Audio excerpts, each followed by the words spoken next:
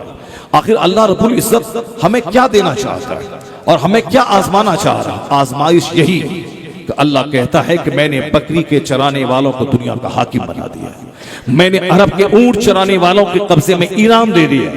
عرب سے یہ لوگ نکلے، مصطفیٰ کی سچی غلامی میں داخل ہوئے، مکان دکان کا نشہ دب گیا، اب صرف اسلام کی خدمت کا جنون دماغ پہ چڑھ گیا۔ وہ لوگ بھوکے تھے 10 دن کے، کوئی پرواہ نہیں، اسلام کیسے پروان چڑھے، اسلام کیسے ملک سے باہر نکل کر دوسروں کے ملک میں جائے، بال بچے شہید ہو جائیں، مگر اسلام مغلوب نہ ہونے پا، اسلام ہمیشہ غالب رہے۔ مدینے کی اس عورت کی کہانی سب کو معلوم ہے کہ 4 جوان بیٹے میدان احد میں شہید ہو گئے، ان کا اپنا شوہر شہید ہو گیا۔ آج میرا ایک بچہ مرتا ہے مجھے سالوں ہوش نہیں آتا، آج ہمیں کوئی مصیبت آتی ہے تو میں گونگا بن جاتا ہوں، لیکن مدینے کی اس خاتون کو سلام کہیے جس کا شوہر میدان احد میں شہید ہو گیا، جن کے 4 جوان بیٹے شہید ہو گئے۔ جب ان کو خبر ملی کہ آقا دو جہان السلام شہید ہو گئے، حالانکہ یہ خبر کافروں نے افواہ کے طور پر جھوٹی خبر پھیلا دی تھی، لیکن جب اس کو خبر ملی وہ اپنے گھر سے باہر نکل گئی، لوگوں سے پوچھتی ہے بتاؤ مصطفیٰ کیسے ہیں؟ کسی نے کہا تمہارے شوہر شہید ہو گئے، کہا انا للہ و انا الیہ راجعون، یہ بتاؤ حضور کیسے ہیں؟ کہا تمہارے بڑے بیٹے شہید ہو گئے، کہا انا للہ، بتاؤ مصطفیٰ کیسے ہیں؟ یعنی 4 جوان بیٹوں کے مرنے کی خبر ملی، نہ سر کے بال نوچ رہی ہے، نہ سینہ پیٹ رہی ہے، نہ ماتم کر رہی ہے، صرف یہی کہتے ہیں بتاؤ مصطفیٰ کیسے ہیں؟ ہم لوگ وہ حدیث پڑھتے ہیں، پڑھنا اور ہے، پریکٹیکل میں اس پر عمل کرنا اور ہے۔ سرکار کی حدیث ہے کہ لا یؤمن احدکم حتی اکون احب الیہ من والدہ وولدہ والناس اجمعین۔